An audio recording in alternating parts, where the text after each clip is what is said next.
they're just throwing money at people just to try to get them to work. I mean, just Well, yeah. throwing money at them. Like, it's all the cooks made baseline 16 an hour in Maine, and that was like just a couple years ago. That was unheard of. Like, well, I know. Cooks I mean, made like $12 an hour. Like, I don't know. when I was in Minnesota, the minimum you could start at Walmart at $18 an hour, but that was in a in a tourist area. How are you doing, Gary? Looks dark there. Yeah. I'm like, it's this lighting. Well, I was gonna say, you're in Omaha. I'm east of you, or west of, east of you, so should be darker here. No, it's just the light. Although it is getting dark at I was looking at the sunrise and sunset, and it's like each day it narrows in by like a minute on either side. I know. Well, in Maine, at one point, we were losing 13 minutes of sunlight every day. It was crazy. Wow. Well, that's because you're very high north, and the farther north you get, the longer the day is. I mean, the more extremes of daylight and sunlight they are. Where if you're down in Miami, there's not so much fluctuation. When you get to the equator, it's 12 hours day and 12 hours night every day. So Miami probably doesn't have as much not nearly as much fluctuation. And but you still got daylight savings time. Yeah. Okay. Well, anyway, why don't we just review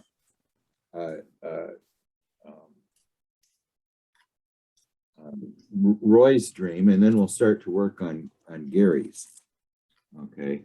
The only thing I'm was kind of digesting it was the fact that I'm just going to kind of review it. I put it in the chat, but we start out in the ethereal realm. In other words, we're on a high mountain, and in Florida, my understanding is pretty much 3 feet above sea level everywhere, I mean, because it was a coral bed at one time, I think maybe 33 feet is the highest point in all of Florida.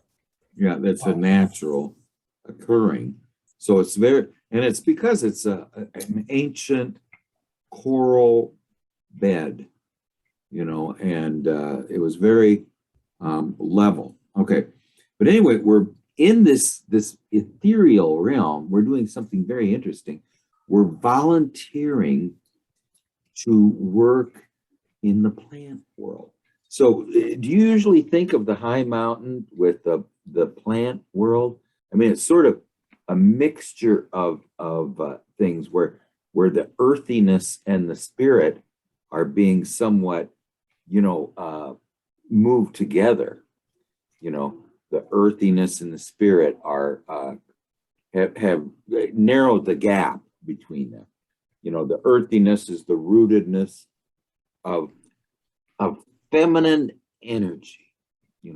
Now I just want to say one thing about feminine energy. It has nothing to do with the female, but has to do with presence, seeing the other person, gauging what their energy is, matching it, being in this moment, not worrying about yesterday or a week ago, or if you're eating food, you don't talk about the food you ate a week ago, you savor this food.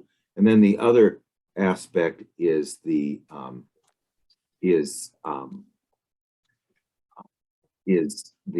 paradox, the accepting of things that whatever happens to us without will, something, no matter what happens to us, we aren't willful, we accept it. This is what the the Dalai Lama was really good at, and the people of the Dalai that were with the Dalai Lama. They never blamed the Chinese for anything. You know, they kept this equanimity about them. But that's very feminine. The other one is the being receptive to what occurs.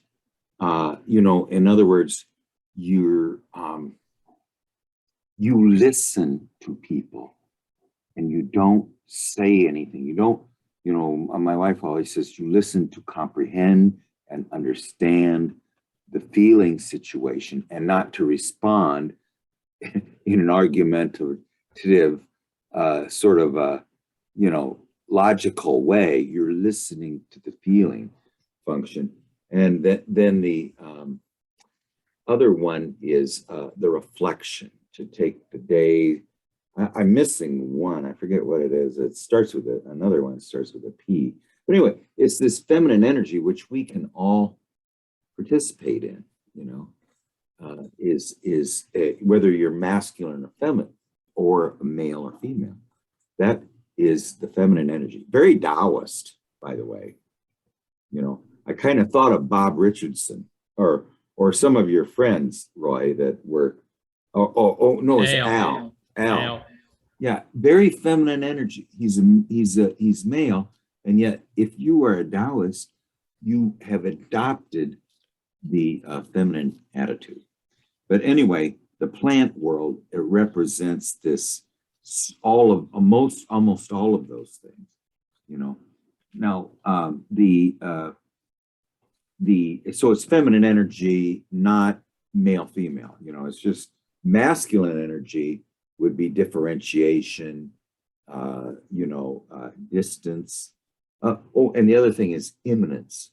In the feminine world, everything is the divine is here right now, where in the masculine world, it's more abstract. There's an abstract quality. But anyway, so we are tending the rooted thing there, and we have run out of earth. You're tending the rooted thing in the ethereal realm, and you've run out of earth. Well, now there's lots of food for the dynamic part of being alive, the instinctive part, but that stillness of the foundation of the rooted earth is missing. Now we ascend even higher, and the gnarled, oaks that grow at weird angles and with their heavy hard wood is no longer here. Now we have the more angular conifers, and some of them are magnificent as we're approaching that area, and their wood has more air in it. It's not so dense, and anyway, it's also related to the birth of light, their Christmas trees. And so then we meet the young feminine, and we also find the magic stick. Okay. And this magic stick loves to wander. Okay. Now the thing is, to me, what wander means is that it belongs in the ethereal world, but it likes to visit the world of time and space. I think there's an aspect of it. It originates in the eternal realm, but it likes to visit time and space. Well, that's the same thing the psyche does. It lives in the invisible realm, but it wants to be part of time and space. It likes to wander. And yet then we meet sort of the keeper of the stick, who's the wise old man. And it says it really belongs here, but it likes to wander. And then the dream ego says this beautiful thing. It is the fate of the stick, or it is the place of the stick. Now, what does fate mean? That's one thing that we might want to talk about. It is the place or the destiny of the stick. to be in the ethereal realm, and it is the place or destiny of my time and space consciousness to be on earth, you know. Now, how does this all now in between the place of the stick and the place of the dream ego, there's this aspect of as we go higher and higher, less earth. But where we are down here, there's more earth. The farther up we go, the less earth there is, because we've reached a spiritual sort of realm. So at that point, that's not where we should be raising plants in the high spiritual aspect, because there's not enough earth there. You know, there's the spiritual aspect of dynamicness, which would be the food for movement. Okay, you know, the food for this lightning quick thoughts or something, the instinctive dogs and cats, you know. And again, there's this aspect of the and then the variance of the trees, of the oak, of the lower world, and the firs of the upper world. But anyway, I think my final thing was this: the stick belongs to the inner world, but wants to enter consciousness. And it is the stick of images too. It is full of the image realm, and it longs to be in consciousness. So the dreams are kind of the stick, and they long to be in consciousness too. But anyway, that's sort of not exactly a tight summary, but you know, it's just some odd thoughts. Charles, do you have any more thoughts about it? I mean, not a whole lot. I'm just like trying to figure out, you know, more like not just the meaning of the images behind it, but kind of like what it would mean for an individual. And, you know, I don't know, it's part of the book I was reading recently. It says that, you know, dreams often depict some sort of, you know, process of the psyche or stage, or, you know, some type of movement or development. And I think in that aspect, I think it really, you know, looking at it through that lens makes me think of the part where, you know, Roy's like, you know, look, this is the stick's rightful home, and I have to go back to my, you know, rightful home. And I was just curious if Roy can like identify something in his life that, you know, he can correlate to the idea of finding the wand's home, and Roy going back to his level. Roy likes to wander, so does the stick. Well, my mom side of the family lived way up in the mountains, and they were basically English, and there were a few very eccentric relatives, and so I think I have that part in my genes. And so I have these dreams where periodically I go up the mountain. I'm never able to stay. I have to come back down. So I just feel like that's a part of me. You know, on my father's side, they're all farmers, and they farm very rocky land, not very fertile. And they had a lot of animals. And so I have that side of me too. And Young talks about, you know, we have our human animalness that's rooted in the dirt, and then we have an ethereal side to us. It's in the heavens, you know, and they're joined together. You know, we're like both. So I have those in my dreams. I kind of go back and forth to the realms. Humus is earth. Human comes from the same root. So does humility. You know, Right. humility means to get to Right. to go be close to the earth is really what Right. it means, you know.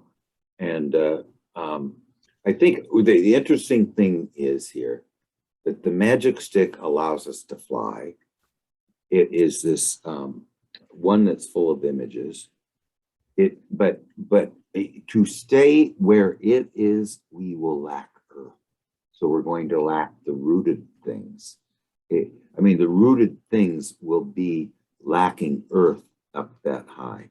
So I think that's what the dream ego is saying, just like Hermes said, my strength is perfected when I return to the earth, you know, that it's nice to visit the seventh heaven and learn what can be learned there. But his strength is perfected when he returns to the earth. Yet I think the stick is going, even though it dwells in the upper world, since it likes to wander, it occasionally will follow us, I think, you know, or be at least be close to us as in informing wisdom, you know. And the stick is the staff of Asclepius, you know, it's a healing thing, you know, the caduceus, you know, which has this energy, is affected or is connected with feminine and masculine energy. And what happens is the feminine and masculine energy meet and then they separate. They meet and they separate. They meet and they separate till they get to the divine marriage at the top, which is the marriage of soul, which is the rooted. Soul is in our bodies. It's the eternal aspect of matter. Okay. Spirit is something that is removed from matter, that's non-corporeal, you know. And what combines body and spirit is this earthiness of soul, you know, combines the body, which is full of wisdom, by the way. You know, I mean, talk to your feet sometimes, or talk to your heart or your lungs or your digestive system. Just ask them, who are you? What do you do? You know, what do you think of me? Do you have anything you want to tell me? I mean, and you know, you'll find that, how do they work? It's just absolutely amazing, you know. Anyway, it is, what do you think, Gary? Well, I really like what you said about the meeting and the separating. And of course, all this is leading towards the eventual, you know, connexio, the marriage. And here we find that, you know, like there's not enough rootedness, there's not enough dirt. But he goes off on the journey anyway to find it. And instead he goes off on this total ethereal error, you know, type of journey. And he meets the girl who, you know, invites him to the lunar, you know, adventure, the night. He gets to spend the night up there. You know, it's almost like no time. But then, you know, the next day, the father explains that, you know, it's the fate of the stick that, you know, that belongs in this glass case, although it tends to wander. And then Roy tests the whole situation like, well, is this the final marriage? You know, is this where we come together permanently? And he says, it's the fate of the stick to live here, and, you know, my fate to return to my level. And then, you know, at the end of a dream, he says, since the stick says nothing, that is that. So beautiful. It's so beautiful. And that is so beautiful. I mean, now Roy, that was actually spoken in the dream, right? That Yeah, by the dream since ego. it doesn't speak, that is that. Okay. Yeah, because I forgot one aspect of the feminine energy, the Taoist energy, is there are no goals. It's all process. The end we seek is the journey itself. That's Taoism, you know, where Confucianism says, no, we must go somewhere. But I think what it is really saying is, while we are alive, we are bodies. We cannot separate ourselves from the bodies. So this is a very deep realization, I think, that is particularly strong in Roy. I think all of Roy's dreams are saying that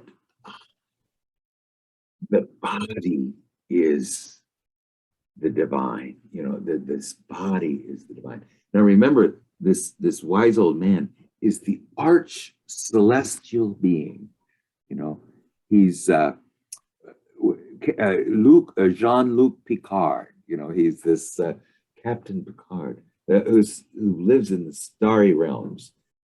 Now it's okay for the dream ego to visit there, but now I'm saying the magic stick is wood.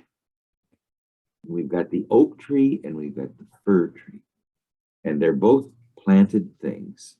You know, to me, the stick is that thing that from the celestial realms that can come down into the other realm. And you know what unites body and spirit? You can call it soul, but it's also the metaphorical realm of dream. You know, Marion Woodman says, if we bring the images of dream into our consciousness, she says, you don't need an analyst. You don't need any advisors. You can ask within and you will get the correct answer. And the correct answer will not be the answer of Joe or Sally. It's your answer, you know. So I think, you know, don't you think, Roy, that there is an aspect of your dreams that is very elemental? And I think why it's so elemental is because you're so embodied, you're so close to the rooted world, and you're so close to the instinctive realms. And I think that's a kind of a feature of a lot of your dreams, you know, and that's why you in particular are fated to live near the earth, you know. I mean, not fated, but that destined, you know. I don't think there's anything about it that is fateful. It is who you are, and you can't be anything other than who you are. But what do you think? In a way, your fate is who you are. I don't think you can change your fate. You can change your destiny, but not your fate. No, and I guess your fate really is your root. You know, the one thing that Hermes did when he came back through the seventh heavens, you know, when you come into the earth, now this is something my soul told me this morning.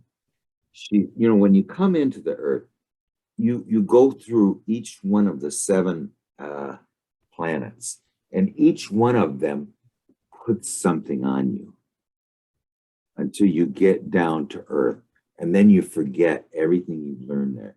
The soul does not forget. It knows all, everything. It didn't forget anything when it came down. Now, when Hermes ascends to heaven, you know, and goes up to the seventh heaven, as he comes down, now this is just not contradicting what we just said, but he debeards each archon.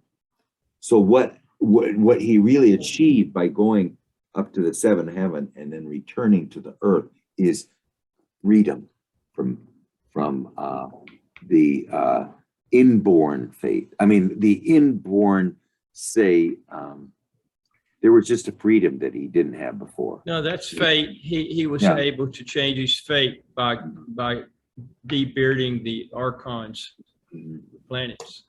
Yeah, and so anyway, this dream is absolutely Mortals can't do that. No, No way. no.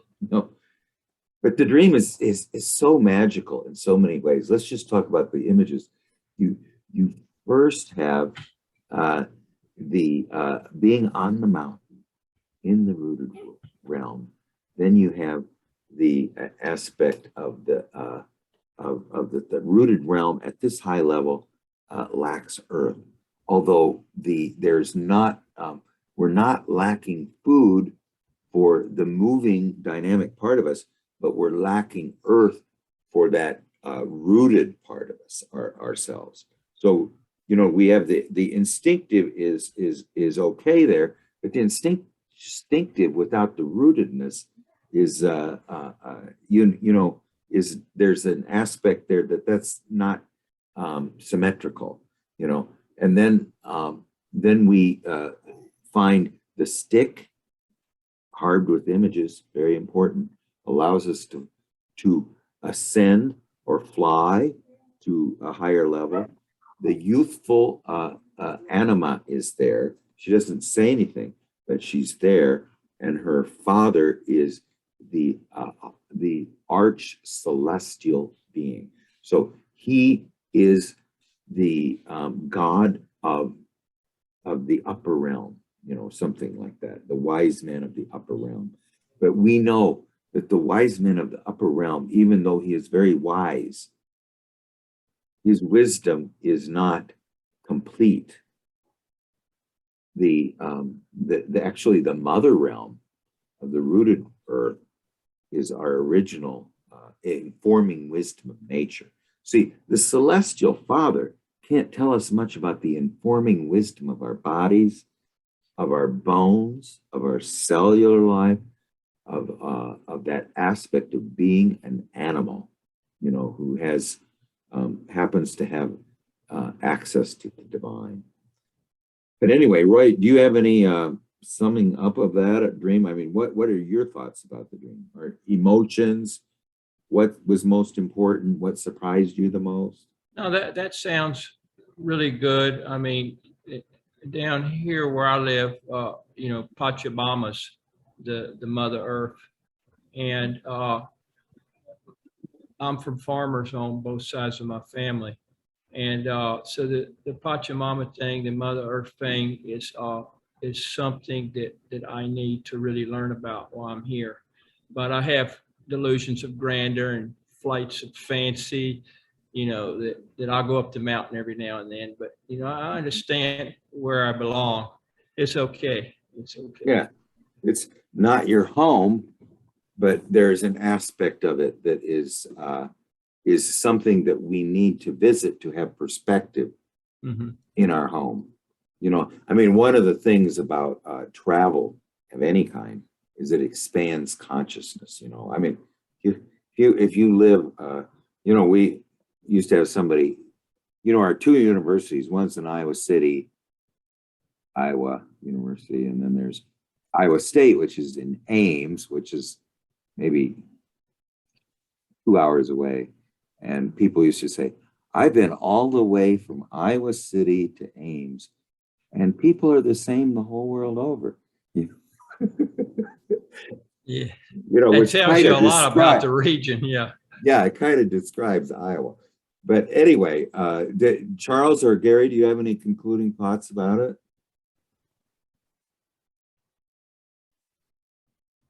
Or not? Go ahead. I Charles. don't. Okay. All right. How about you, Gary? Any last thoughts? No, I think you did a great job on it. It's just a beautiful. I mean, don't you think, Roy, that there's just something about it? I mean, that just haunted me a little bit. I don't know if you had an ambience, felt atmospheres that you didn't describe in the dream. Maybe there is one last thing, though, is that even when he's in the ethereal realm, he's still looking for dirt. Yes, so he's trying to get rooted. Yeah, but I mean that but he can't find it there. Don't you think that that's why he says he has to go back? Because he's looking, or that he's looking for dirt in the wrong place. He's looking to get grounded in the wrong place. Grounded, rooted, embodied. Remember, the embodied aspect. The soul is the eternal aspect of our bodies, which are matter. It's this what shines through, and it speaks in metaphors and narratives, and this. So the rooted realm, I think, is always our home. I think when people say this world is not my home, I'm just passing through. I think while we're alive, it is our home, but you have to let it, let the eternal come through, through it. But anyway, to me, it's one of the most, I think, is a good summary of all the dreams we've heard from Roy. I mean, it has, I mean, to me, it sort of is an organizing structure for Roy's dreams. I mean, there's this aspect, and I don't think we've met the celestial father before, have we? Well, let's say when we were going to our father's truck farm, we didn't see him. We saw the brother, but here, have we ever seen such a high or such a great male figure in the dreams before, other than maybe Bob Richardson or Al, but they didn't seem to have that, Jean-Luc Picard type attitude. Well, anyway, let's. It is you're very lucky to have a dream like that. And it was in 2018. So, how long have you been recording your dreams, Roy? On and off since the 70s. Okay, so you have dreams going back almost 50 years. Yeah. Okay. All right. Well, I'm going to put Gary's dream in here because it's a very nice dream, I think. I mean, it's really now this one will be a kind of fun to do, I think. I do have Shoe's dream typed up too. Yeah, this one will take us right back to the earth. None of this ethereal Roy stuff, No, I mean, yeah, I was actually going to mention some of the aspects of your dream, Roy. I mean, Gary, when we were talking about Roy's, but do you want to just read it first? Yeah.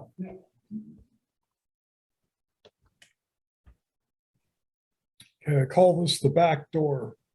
I'm walking through a city, Denver, and in an industrial area. For some reason, I decide to go in the back door of a building. I go from one room to another, which I believe will then lead into the customer part of the building. I know where I'm at. This is in a European auto repair place.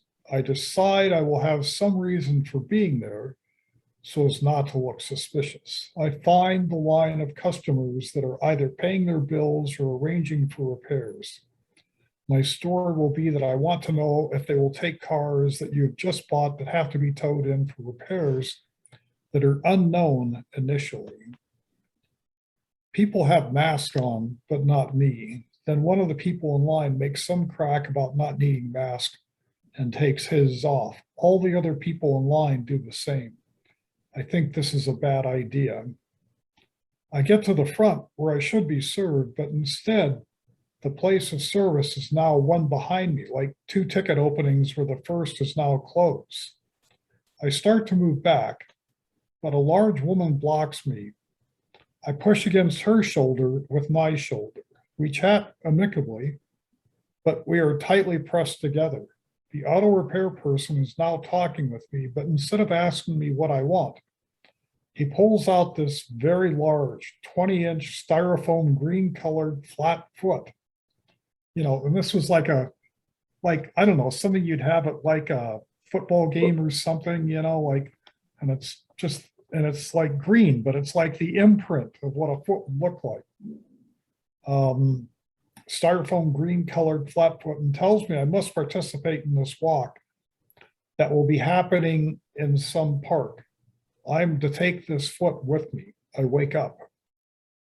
Okay, this is a very interesting dream, and it's been a while. It's been a dry spell.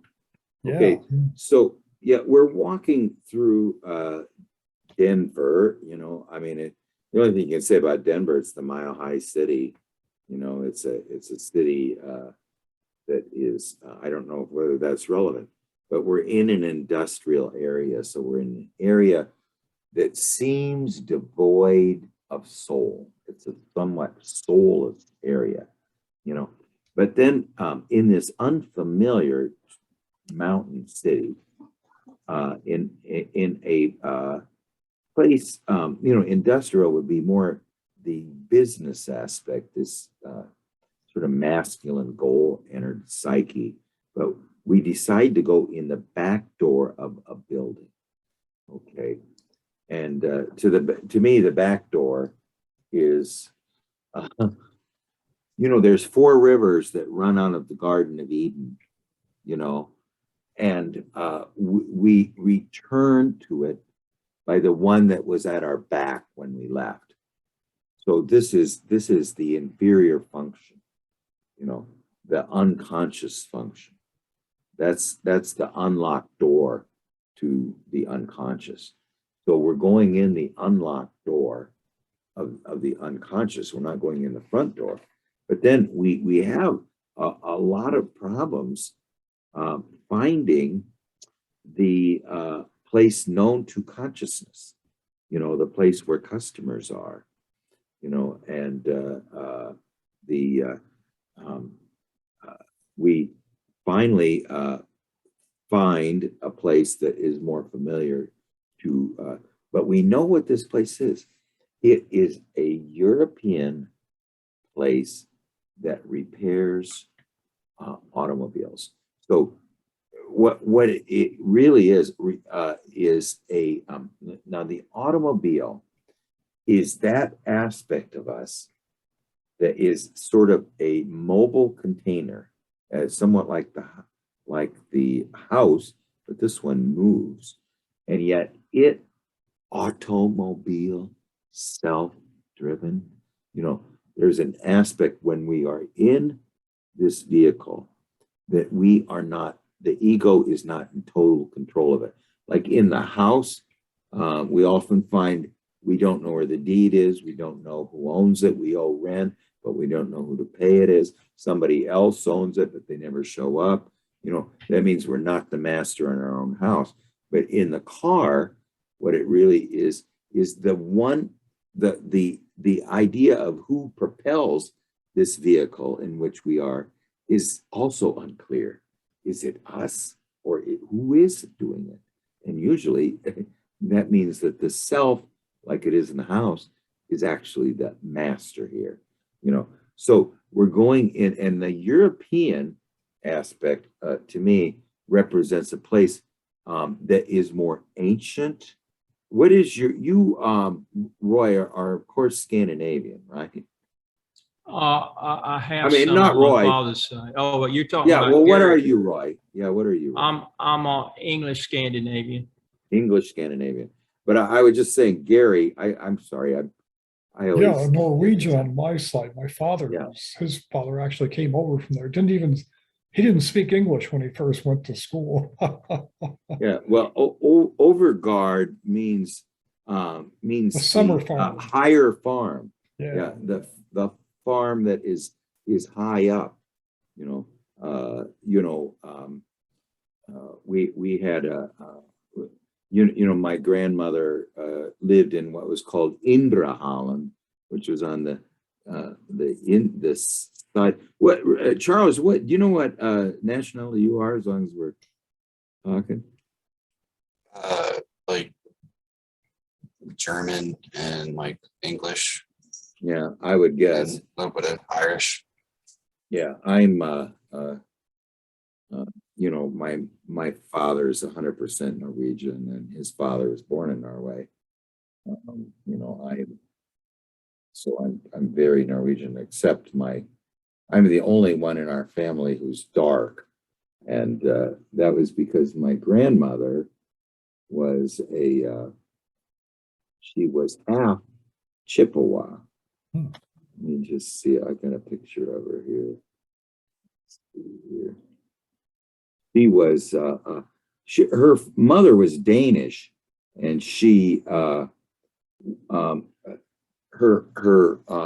was a stable boy that lived with her when her mother was like 14 or 15, and they, one thing led to another, and this young teenage girl got pregnant, and then so she was adopted out. This is my grandmother. She was Chippewa, half Chippewa, and anyway, quite a woman, really. She died in 1962, but she really haunted me a lot. I mean, just she was this She looks charismatic. like someone that would haunt you. I mean, she just looks powerful.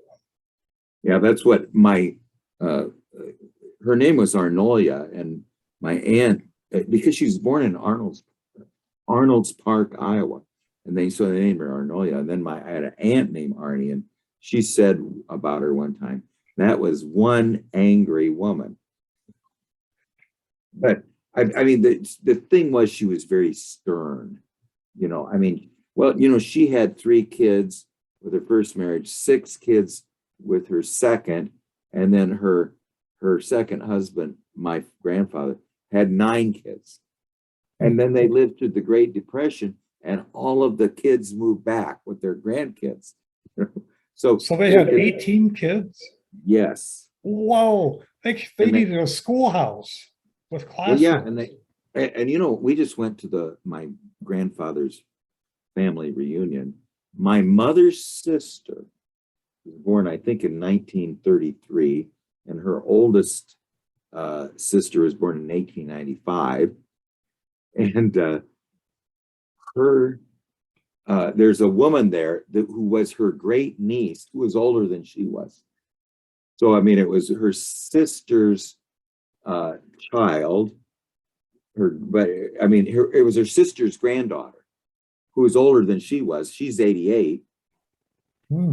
And then so her son was there, his daughter, and then their granddaughter. So my 88-year-old aunt is a great aunt, Anyway, it's just interesting. But anyway, let's go back to the European aspect. You're returning to Europe. I often have dreams about Norway a lot, and I always feel when I'm there, it's this mysterious land. It's absolutely mysterious. If you ever go to Norway, I mean, you're up, pretty close to the Arctic Circle, and yet it's got a climate somewhat like Washington State or Ireland, because of that it's okay. So anyway, it's the European cars. So these are these cars that are not local. They're somewhat foreign to ego consciousness. They're not the ordinary car. They're a special car. We go in the back way. We find out this is the place where the vehicle of psyche that seems to drive itself is being making sure it's very healthy. Okay, and yet we don't really have one. Our vehicle. Now, could you describe what you meant by it's you're going to tell it about a vehicle that up till now is unknown? What do you mean by that? Oh, well, this is kind of funny. I think this actually relates to I've noticed you can get really good deals on Facebook, marketplace on vehicles that aren't actually working, but wouldn't cost insane amounts to get fixed. But if people sell them broken, you're kind of throwing the dice on what's it going to cost when you get this towed in and worked on at the shop? So it might have been in the back of my mind. I don't know. I remember I did look at a couple like that, it was eventual replacement for an old car that I currently use. Yeah, European cars are pretty interesting. BMWs, Mercedes, Peugeot, Volvos, Saab. Saabs. Yeah, and I've owned a number of Saabs. yeah, I mean they're just something about them that's not a Ford or a Chevy, you know. Yeah. It's something or a, you know. Anyway, but I guess the idea of it, they're slightly exotic, so they're a little bit removed from the conscious realm, and so we are in. I think the most important thing is we're in the place where this psychic attitude that's more removed from consciousness is kept in good repair, and we see all kinds of egos there trying to get their vehicles in repair. We get in line and we finally get to the front of the line and they say, no, we're not going to serve the front of the line anymore. We're going to serve everybody who's second in line. So now we're just kind of sitting out there like a matzo ball, you know. And so now we're going to try to get back, somehow get waited on, you know, and this large feminine. Now, do you mean that she's a little heavy set or Yeah. just big? Yeah. Yeah. But she's sort of blocking our way.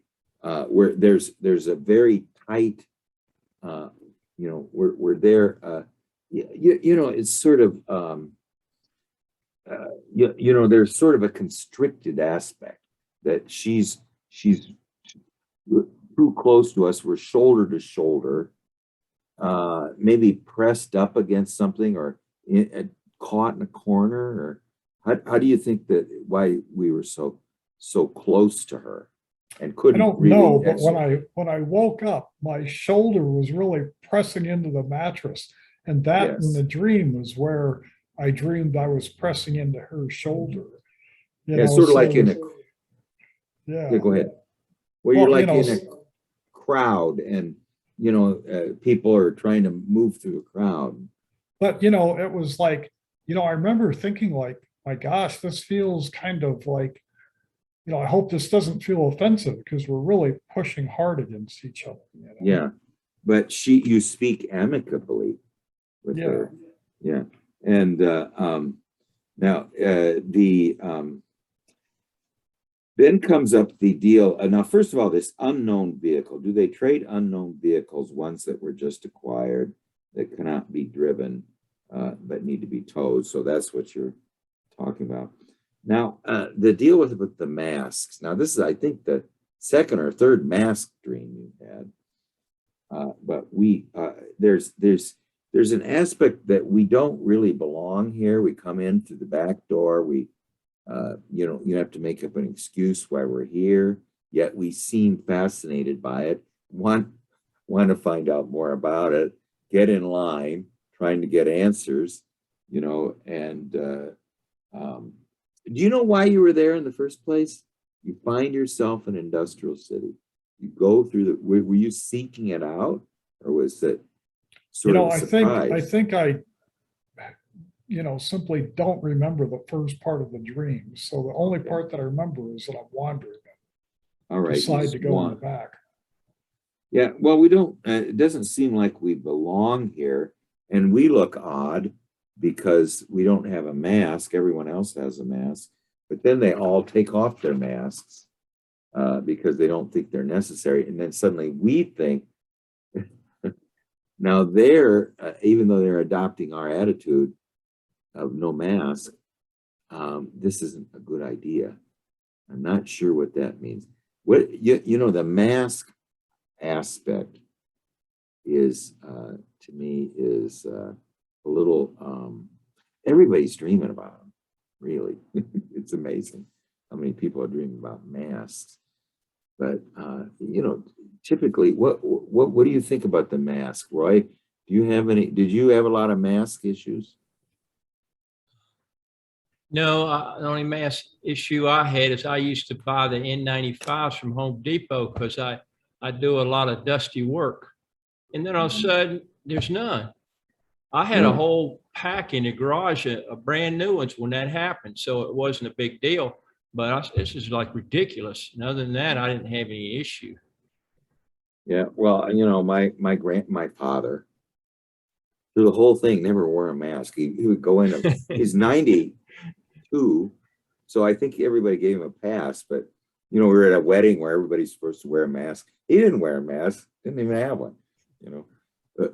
And he just sort of everybody just gave him a pass on it. What do you think, Charles? Have you had any mask phobia? Or I hated them, I guess. I haven't had any. Yeah, I haven't had any dreams about the masks or anything, but I'm personally someone that I just hate the masks. Like, especially someone that wears glasses, like not just to see far away or close up or anything. I just always have to have them on. It makes it really obnoxious. they fog up. And working in a kitchen, being on the line where it's really hot, and you walk into the walk-in cooler and then come out and you're like, oh, well, I can't see for 3 minutes. So just have to hang my glasses on my shirt pocket and let them defrost, because the fall, when you go in there, turns to frost if you go into the freezer. So yeah, I just really, I don't enjoy them. Yeah. I just ordered some anti-fog glasses for that reason, because the masks. Yeah, I mean, I don't know what they would symbolize. Just like, I know they're like a kind of a show of a kind of collective communal agreement Yeah, on like that we're gonna, it's like an insurance. Masks are kind of like just a little insurance policy of just like, if I might be sick, if you might be sick, we're going to take one step, an annoying step, just to take out this little insurance policy just to reduce transmission of, I guess in the dream, maybe some type of neurosis yeah. or something, some type of Yeah. psychological ailment. It's kind of funny that there seems to be an ideological position to the masks too. Certain, the libertarians don't want to say they don't work anyway, and then the people who are more for the collective good, are all saying, "Oh, we have to wear one even if we don't need one," just to show solidarity. Even if they aren't effective, we're going to wear it anyway. But Gary, what's your kind of general feeling about the masks? Well, I mean, I don't know. I'm like, I kind of go with the flow, to tell you the truth. If me too. everyone, Shut up the Nazis. Yeah, exactly. I just want to shut up the Nazis. Well, I do whatever they want. Exactly. That's me.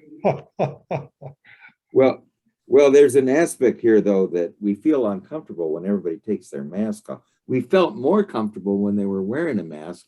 We felt odd. And then suddenly they all take off their mask. We feel slightly uncomfortable. But I don't know if there's anything, highly symbolic in that. I'm sure there is, but I can't think of what it is right now. Well, anyway, then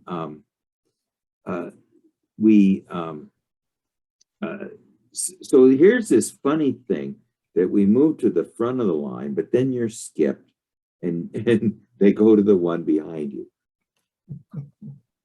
So, I mean, this is some aspect that we're in a place kind of mysterious. We can't find the thing. We finally get there. We don't really need anything. We get in line. And then when it comes our turn, nobody waits on us. I mean, Almost like not being seen. Like, yes. yeah. I mean, it's just this aspect of that we don't really belong here in the first place. Yet there's an aspect that we are seeking something here in this place that we don't belong. You know, And there's to an be S. seen, it's like the feminine has to be opposed or be pushed against. Yes. Yeah. And she is sort of blocking us from participating in the European healing of the psyche. You know, this ancient ancestral healing of the psyche. For some reason, the feminine is a big block. Our relationship with the feminine is a big block to us having our psyche healed. You know, and until we come to terms with the feminine, we're not going to come to terms with the psyche itself. You know, what do you think about that, Gary? No, I think that makes perfect sense. I think that really fits.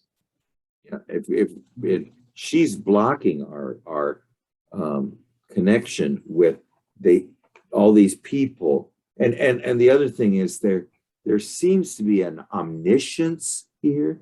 There's some all-knowing thing that says you're not ready for this, and then why aren't we ready for it? There is a very large feminine blockage here, and you're not going to get past her. You know, you can push and push against her, but it's too big. You know, you're not going to get past her until you come to terms with her. You know, and then now here's the very interesting part. You finally get to talk to the auto repair person. What did it say? How did we get to talk to him? I can't remember what it said. It said, okay, we chat amicably, but we're tightly pressed. So finally, the auto repair person is now talking with her. At least when we had to make some connection with the feminine before he would talk to us. And now what is he telling us?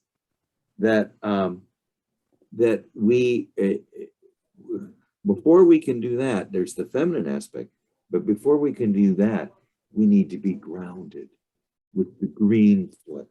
Here is the symbol of what's wrong with you. Your feet are not green. You know, your feet need to be green because they are connected to the green earth. Your feet are not green, you know. And until you take this symbolic standpoint of being both feet on the ground, we're not going to, you're again, the psyche cannot be integrated with the dream ego, you know, which I think the car, this automobile, this self-propelled thing in which we ride, which is broken, even if we had one, we knew it would have to be towed in, you know, it can't be worked upon until we come to terms with the feminine, until we come to terms with the grounded earth and our standpoint on it, you know. And I think, you know, this really is saying to me is, you know, to move our consciousness from here down lower somewhere. I can't get it down below my heart, you know, if I want to do active imagination. What do you think, Roy? Yeah, I like all what you're saying. Yeah, it doesn't look like the dream ego is on the up and up here. And the feminine energy is not going to help him at all. And he's just, he hasn't helped at all. And he can't say anything because he's sort of he feels like it's some kind of ulterior motive or something like that. So he can't be open or honest. So he can't really say anything except take the big green foot and go to this park or something. Just kind of leaves you hanging. You know, I can't top what you said.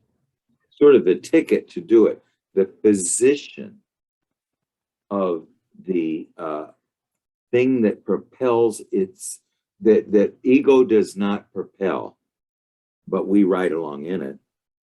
The position of that vehicle is saying, before we even start on that, you need to have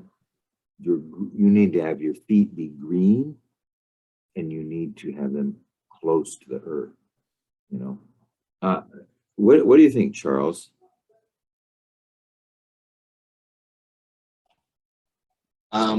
Yeah, and I think the, the auto repair person is definitely like giving him a sort of diagnostic and a kind of treatment plan, and that the treatments that you need to go on the earth, and in order to get in, you have to show them that you have the green foot, and I think it's really interesting that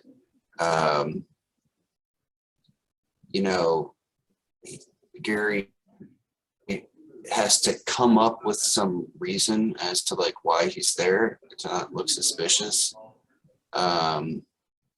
And I don't know, it makes me think that like, he's going somewhere, but doesn't actually think that like anything is really wrong. He's just sort of there. It's kind of like going to the doctor just for kicks and being like, well, I'm perfectly healthy. I don't see why I would go. And then you finally get up to the doctor and he takes one look at you. It's like, oh, you need to do this. You need a green foot. Here's your treatment. And yeah. Right. And you're just like, oh, I didn't even think anything was wrong. Like, what the heck? So I just think that part is really interesting. He goes in there that I don't even have a reason to be here. Yet the guy gives him a sort of, some sort of advice or treatment or something. And yeah, the part with the large woman, that the word that came to my mind is a sort of congestion. And that, there's like a psychic blockage, some impeding flow. It's a line. So it's something that, something within the feminine part of the psyche that's acquired too much energy, has to be, brought down because it's impeding energy flow. And apparently it's something you're in very close contact with, and that you can have a good relationship with, but it's just that it's become, too large, acquired too much energy, and impeding the flow of psychic energy. And I don't really have a lot to say other than that. I'm not sure what the part of the masks are. That part's kind of sticks out, and almost like everything else kind of makes sense in a way. I don't really know what the masks are. Well, I think, two things you said really got me thinking, Charles.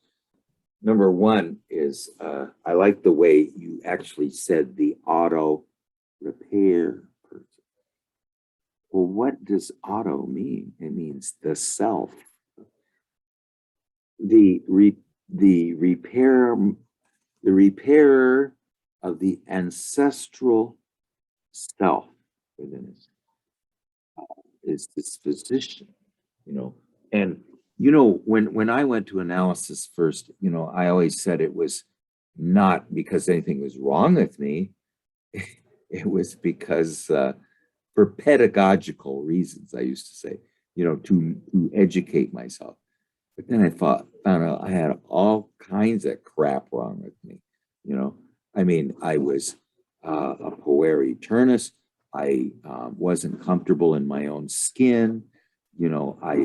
I still have a great deal of work to do to become embodied, you know, and to get my awareness out of this doubting, too overly critical, overly abstract area, and put it down kind of where Royce is, immanence, you know, and groundedness and level. And so you know, the dream ego, when it gets to the front of the line, the reason it doesn't get weighted on is because that's not the way to repair the self and the ancestral self, to go to the front of the line. That's not the way we do it. And then we try to get back. The ego tries to get back. It runs into the feminine, you know. Well, finally, because we ran into the feminine, maybe she's friends with the the self that asks the repairer of that self aspect. Auto repair means self repair, literally. And once that has happened, suddenly they will speak with us. But like, I'm thinking I'm going there for just educational reasons. No, here's the green foot. You know what's wrong with you? You don't have a green foot. And until you get a green foot, we can't help you. There's no way to repair yourself unless you own a green foot, and that green foot becomes part of you. Once the green foot is part of you, maybe then we can look at yourself and see what needs to be done. But it's not going to help us to do that until you have a green foot, you know. Anyway, Roy, what do you have any more thoughts or? No, that really sums it up for me. Yeah, he got the big green foot. You know, I know the feeling. Yeah, looks like Yeah. to me. Yeah, what do you think, Gary? Oh, I think this was just great. I mean, it's like, you know, originally I look at this like, what is this mess, you know? But now I look at it like, no, I see these problems in my life, you know, recent events and things. I mean, this was a dream on Sunday night, and I'm like, oh yeah. So yeah, I need to not push my way to the front of the line and not work against the feminine, you know. Yeah, and I need to get a green foot. Yeah, isn't that the funny way? The way we repair ourselves is to get a green foot.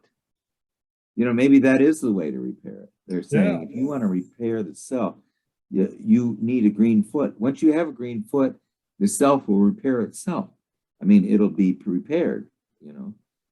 So that is just that would be something.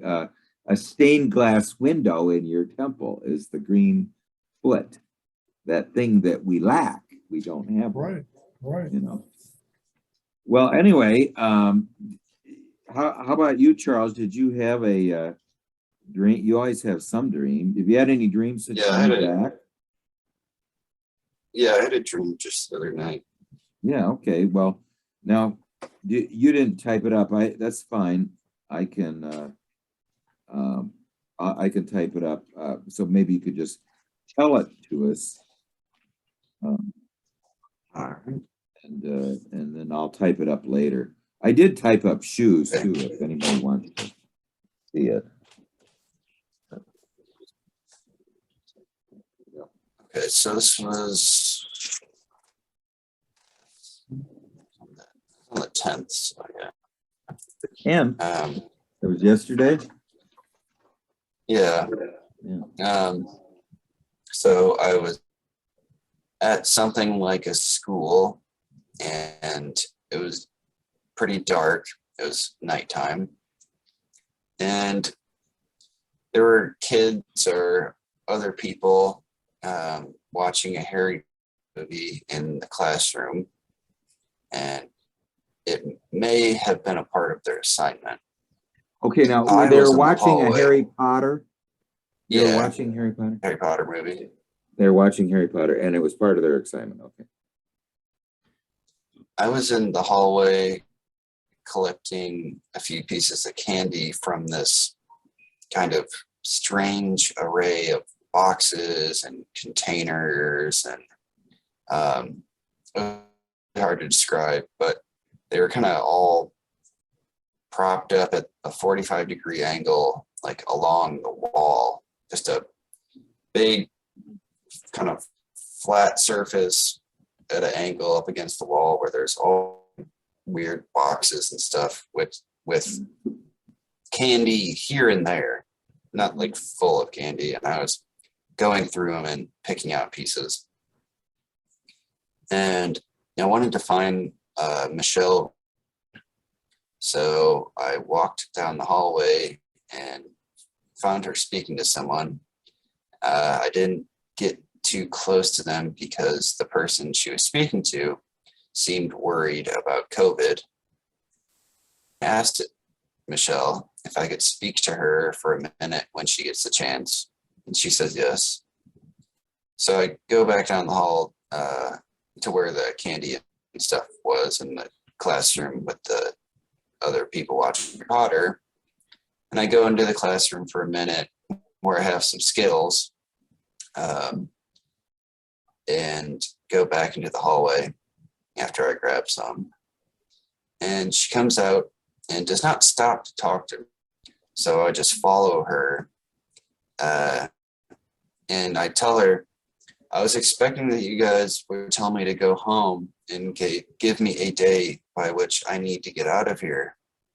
And we had walked outside and it was in a kind of grassy, outdoorsy environment with trees and plants and things.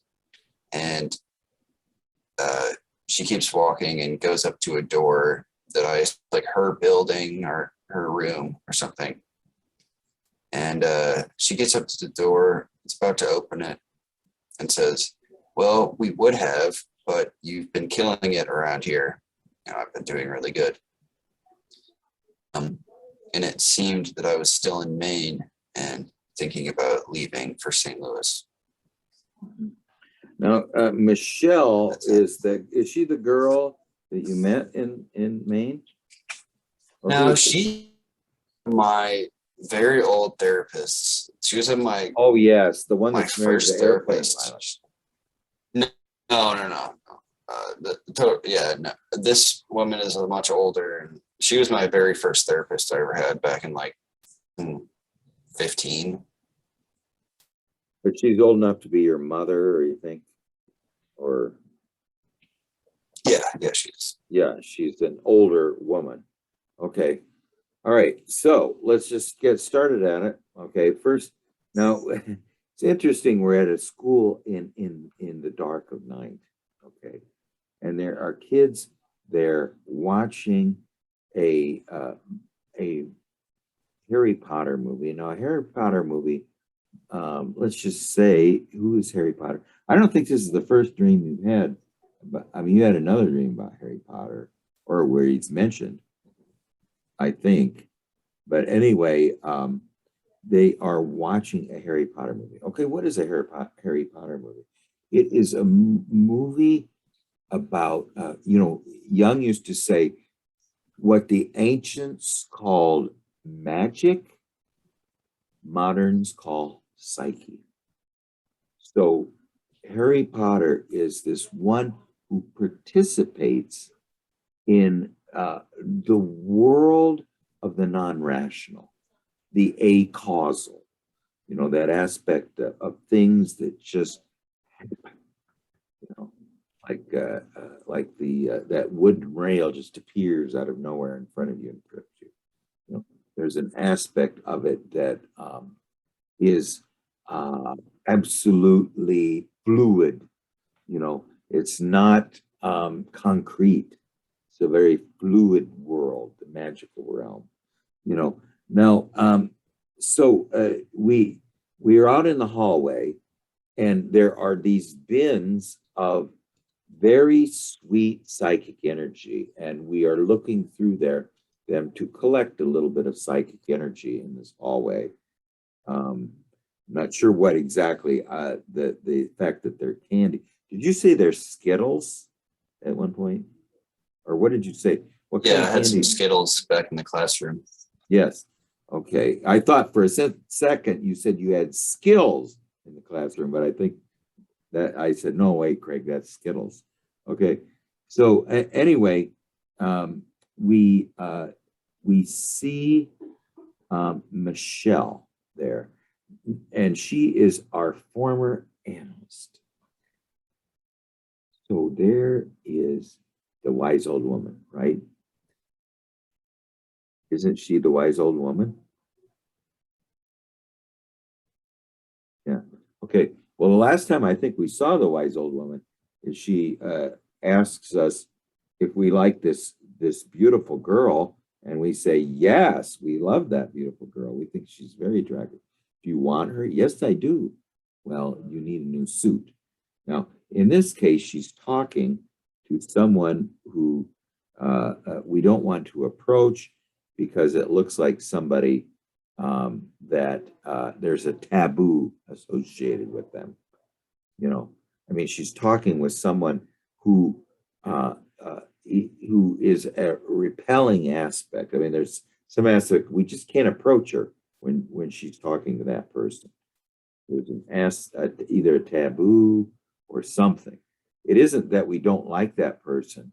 It's just that they have this sort of repelling aspect that they might have COVID, or if they have COVID, we don't want to get close to them.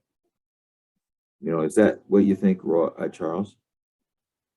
Why don't you want to approach the I'm guy trying with to COVID? I'm trying to just kind of respect their Respect. I just don't want to cause any Oh, trouble. they're afraid basically. of COVID. They don't have COVID. Yeah. They're Right, afraid right. they're going to get COVID. Yeah, So they yeah. want social distancing. That's Yeah. All right. So now we go back to collecting this psychic energy out of this middle place. You've had a lot of dreams about hallways, you know, but anyway, there's this place of transit, you know.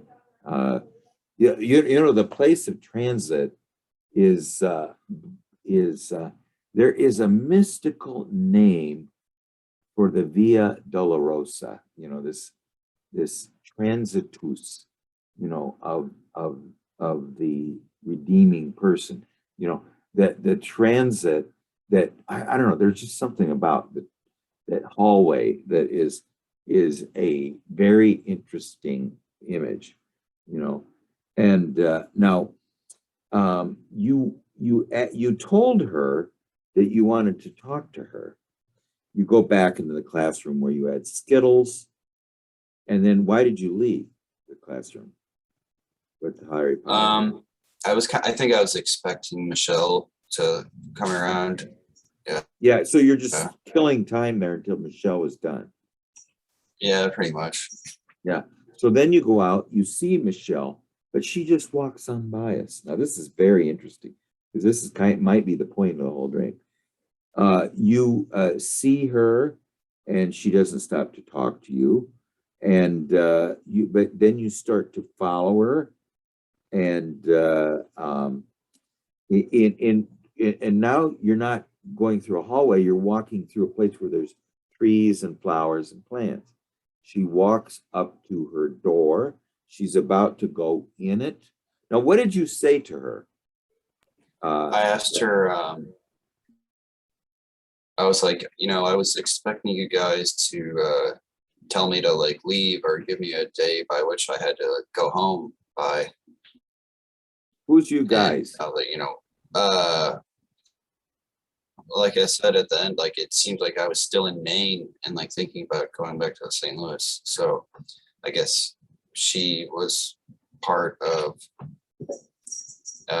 she was almost like an employer to me in the dream. Yeah. Okay. Well, then she is this wise old woman in Maine. She showed up there. So she represents this aspect of Maine, something that was very important there. And she,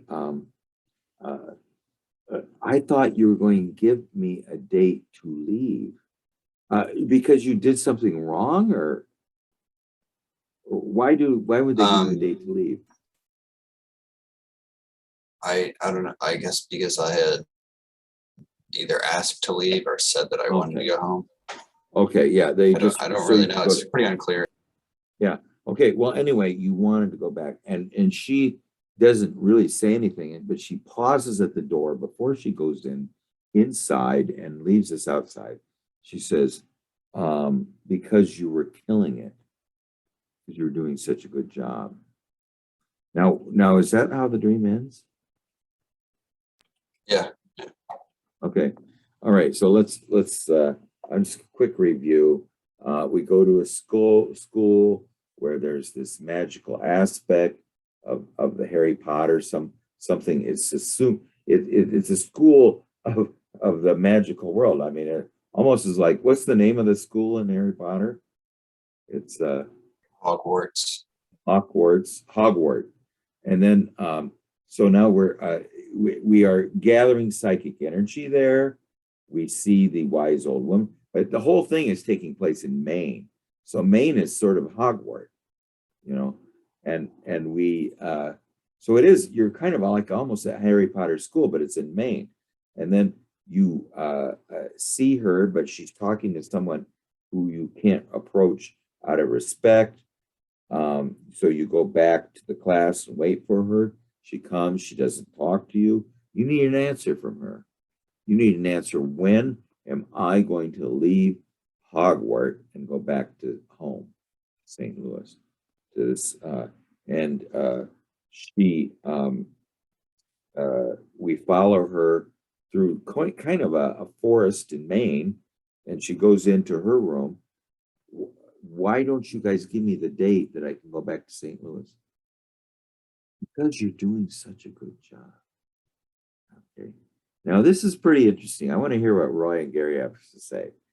That she's saying the reason that the wise old woman did not tell us when we'd be going back to St. Louis is because there is sort of a conflicting opinion of whether we should have came home or not. What do you think, Roy? I'm not saying that's true, Charles, and who cares if it that's true, but what do you think, Roy? Yeah, it seems like it's a redemption dream. He's looking for redemption, but he had to pursue Michelle to get it, and it was sort of cryptic. And he's eating candy. You know, this isn't real solid. It might be good enough for Charles, but for me, it doesn't seem very substantial.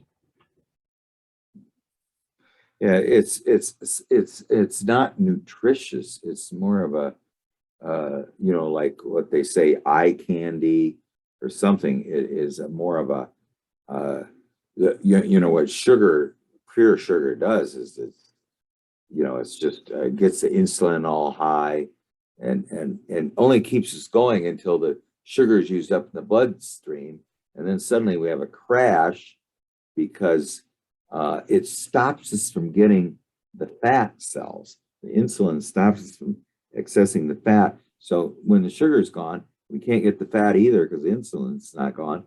And so we just, almost pass out, if we're very carb related. But I think the aspect here of the redemption of what you're talking about is we want, we're almost throwing an I Ching saying, or maybe wanting the blessing of the unconscious for returning to St. Louis. In other words, we maybe didn't really say goodbye very well in Maine, and so this is kind of a good. The psyche is trying to say goodbye to Maine, or to try to make some kind of a feeling function related to that world. Are you okay with the fact that I came back to St. Louis and some kind of making peace and, like Roy said, redemptive aspect? What do you think, Gary? So in all of this, there's a feeling of being outside. In the school, he's not in the classroom where, you know, the magic teaching is taking place. Instead, you know, he's getting superficial treats in the hallway outside. And he's waiting for instruction. He's waiting for his, you know, his next major action, which he feels he has to have permission to take. And yet, you know, the wise old woman, it's like she doesn't have time for him. She doesn't have time for him until she actually goes into her dwelling. And that comment is a bit dismissive in itself, in that,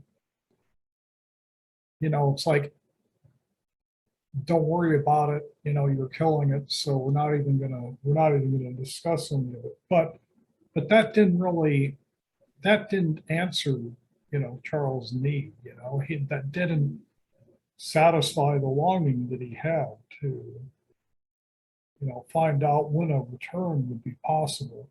So this, you know, everything feels like it's just in limbo. You know, there's a real aspect of being in limbo, you know, because he's locked out of the ethereal, but he can't return back to the root, you know, back to the home. So that's, you know, that's just kind of my take on it. Well, you know, it means it's neither here nor there, because what is, but I mean, I think Charles is a little disoriented by leaving so suddenly, you know, and so this is sort of an internal aspect. And he mentioned to me that he's rather flighty. I mean, this was a flighty aspect of himself coming through. And I don't care. You know, I think we learned everything we could in Maine, but I think there's a certain disorientation and dizziness that we just left. How abruptly do you think you left, Charles? Was it rather abrupt? Just one day? Yeah. One day I said I'm leaving, and then how many days notice did you give him? I told them I was leaving, and then I worked 2 more days, and then had a day off just to prepare to leave. So it was like, so it wasn't, you know, that a few abrupt. days. Yeah, I saw this word, which sort of you know, fugacious. I never heard it before, but it means flighty, you know, and the opposite is everlasting, ceaseless, dateless, deathless, endless, enduring, eternal, immortal, lasting, and long-lived, you know. Now, the only reason I'm saying this is this is not an ethical, moral thing. It is, what is the dream saying here? And I think what the dream is what's the purpose of the dream? You know, and the purpose of the dream, I think, is to make sense of us being in Maine and then rather abruptly going to St. Louis. I think that there's a certain aspect that there's a mulling over within us, whether how this serves our future destiny. I don't care how it serves future destiny, but I'm just saying, what do you think, Charles? What resonates with you? I think I'm really like kind of asking more like, you know, can't you give me the okay to like go back to like Mm. you know, my old ways and how I was before. And she's like saying like it's not necessary. You don't have to like do that because you're capable of it and going forward. Like you don't have to turn around and go back. That's not a necessity. Like not everyone is, you know, a lot of people, they reach their limit, and you know, you don't want to like constantly try to cross that because it'll just be way too stressful. But she's saying like, yeah, that's not necessary. You don't have to go back. We won't ask you to go back. You know, you Well, the still one have a thing place is, here.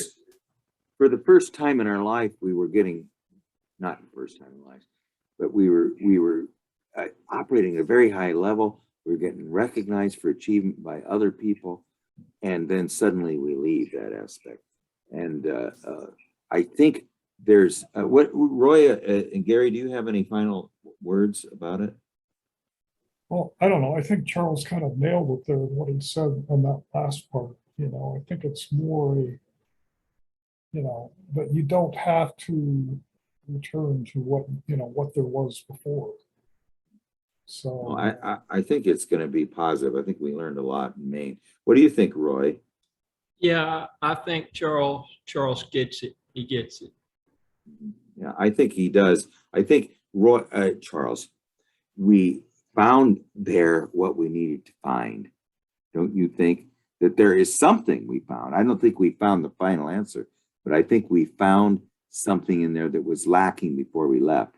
And that is the ability to achieve at a high level and to act and to hopefully have a little more permanent position. Maybe not in this job, but I think, if it works out, fine. If it doesn't, you've got other options.